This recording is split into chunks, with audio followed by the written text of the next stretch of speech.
harder and harder to crank out insulin.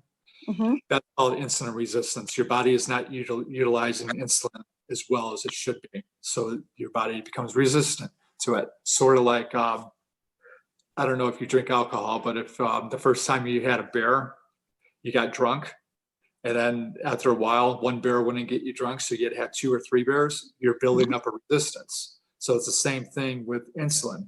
Your body's taking in the insulin, and eventually the amount of insulin that it's taking isn't enough. So now your body has to produce more to get the same effect, and then more to get the same effect.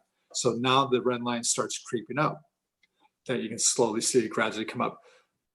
When you get to, it's called a hockey stick because it looks like a hockey stick if you look at it, the red line. So when you get to the point where it Are we looking at the top one or the bottom one? The top one. Okay. Top. Okay, so the red line looks like a hockey stick, right? So Mhm, if you lay the hockey stick on the floor. Okay. So you're at that point where you're insulin resistant, and now your beta cells are not working as well. It's called beta cell dysfunction, and that's when you get into diabetes. So your beta cells aren't working the way they should be working, and you start getting worn down and worn out, and the glucose, your body just can't handle all the sugar that's in the body anymore, and your blood sugar levels start increasing dramatically.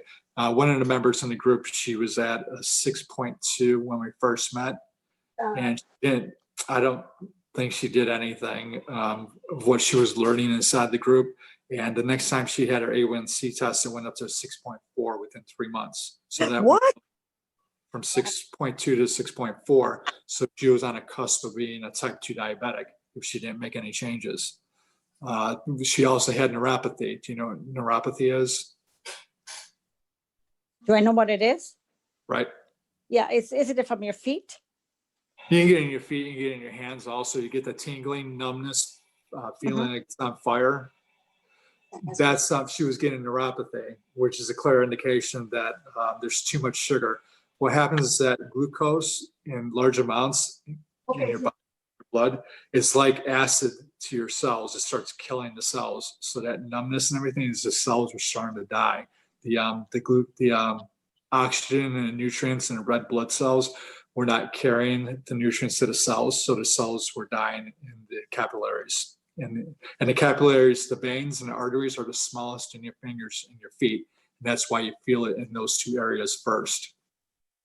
And then it started creeping up. Like hers went from her feet, and then all of a sudden she started having it in her calves also, the tingling in her calves. So it meant that it was progressing very quickly. So then she started making some changes, and we got that taken care of.